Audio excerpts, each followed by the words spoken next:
Important question answer set भी लगाएंगे। तो आज के इस वीडियो में हम बात करेंगे साइंस का एक काफ़ी इंपॉर्टेंट टॉपिक है रक्त परिसंचरण तंत्र।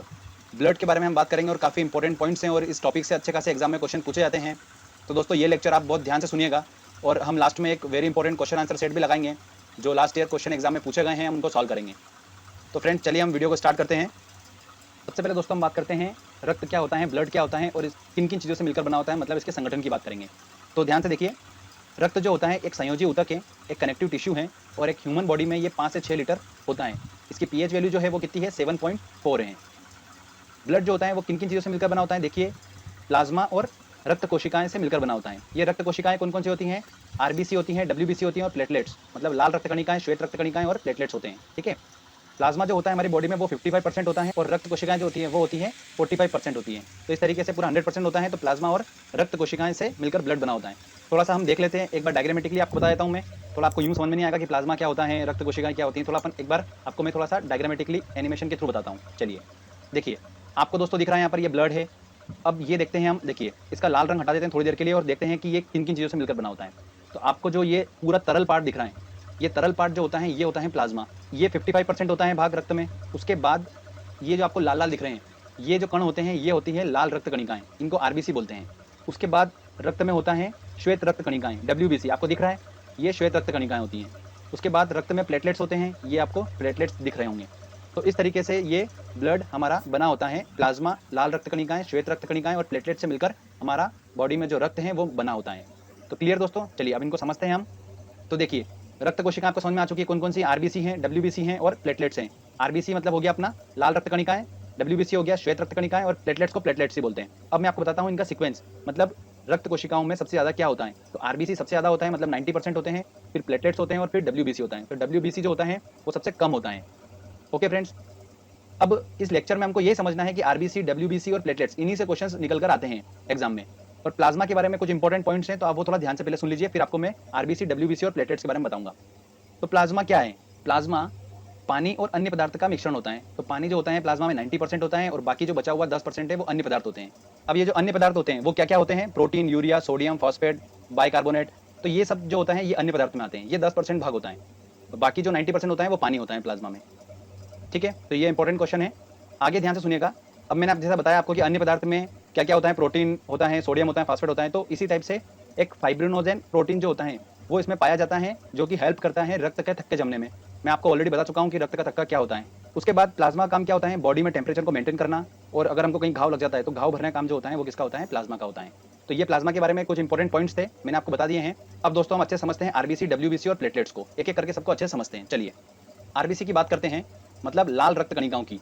तो रक्त में 90% भाग होता है इसका, जो रक्त कोशिका हमने पढ़ी थी आरबीसी, डब्ल्यूबीसी और प्लेटलेट्स में से 90% जो होते हैं वो आरबीसी होती हैं। ठीक है, इसकी जो लाइफ होती है लाल रक्त कणिकाओं की वो होती है 120 दिन। 120 दिन की लाइफ होती है और ये इनका निर्माण कहाँ पर होता है, बोन मेरो में इनका निर्माण होता है, अस्थि मज्जा में इनका निर्माण होता है। और आरबीसी की मृत्यु कहाँ पर होती है, प्लीहा में होती है। ठीक है, जिसको क्या बोला जाता है, आरबीसी का कब्रिस्तान बोला जाता है।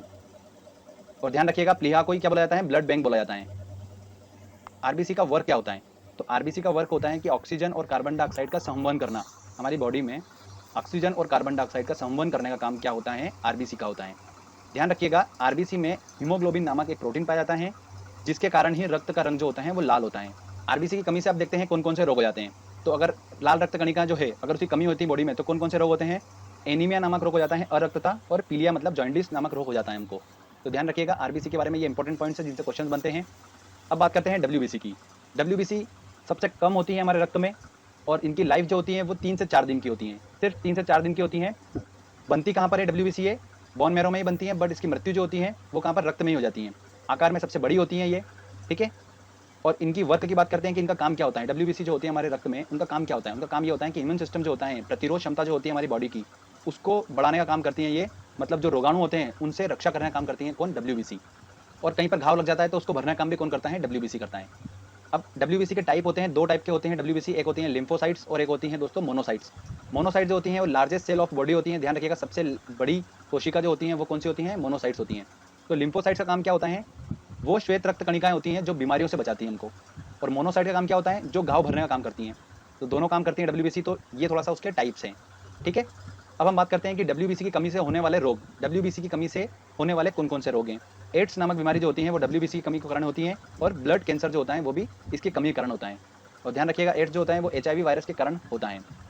अब एक इंपॉर्टेंट पॉइंट बताता हूँ आपको मैं, विटामिन ए जो होता है, हमने अभी विटामिन वाला लेक्चर भी पढ़ा है, तो विटामिन ए जो होता है वो रक्त में WBC को बढ़ाता है, ठीक है।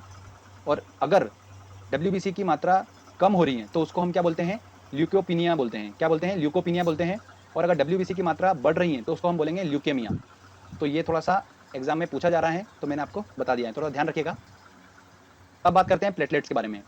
अब बात करते हैं दोस्तों प्लेटलेट्स के बारे में। प्लेटलेट जो होते हैं हमारे रक्त में, इनकी संख्या कितनी होती है? 4.5 लाख से 6 लाख पर लीटर होती है।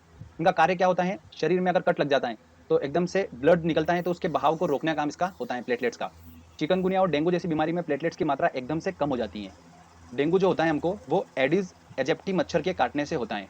ओके फ्रेंड्स, दोस्तों नोट डाउन करिएगा एक पॉइंट, मानव शरीर में खून जो होता है वो हेपेरिन की उपस्थिति के कारण नहीं जमता है। अगर ये हेपेरिन नहीं होगा तो हमारे शरीर में जो खून है वो जम जाएगा। तो ये हेपेरिन नहीं होता है जो जमने नहीं देता है। तो ये एग्जाम में क्वेश्चन पूछा जाता है।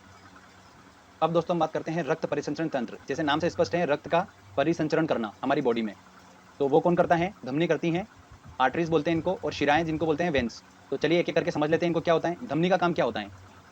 तो ऐसे आपको एक ट्रिक बताता हूँ मैं, काफी कंफ्यूजन होगा आपको धमनी और शिराओं में, बार बार आप याद तो कर लेंगे पर भूल जाएंगे। तो मैंने किस तरीके से याद कर रखा है ये आपको बताता हूँ। धमनी है तो वर्ड क्या आ रहा है? धम धम। और धम धम की आवाज कब आती है? जब हाथी चलता है। और हाथी जो होता है वो शुद्ध शाकाहारी खाना खाता है, आप सभी को पता ही है। तो शुद्ध शाकाहारी खाना खाता है हाथी, और धमधम की आवाज कौन करता है? हाथी। तो शुद्ध शाकाहारी खाने से हमारा बनेगा शुद्ध रक्त। क्लियर? हमको बस वहां तक पहुंचना है, शुद्ध रक्त तक। तो धमनी जो होती है वो शुद्ध रक्त का परिवहन करती है। तो धमनी ऑक्सीजन युक्त शुद्ध खून ले जाती है लंग से हार्ट तक।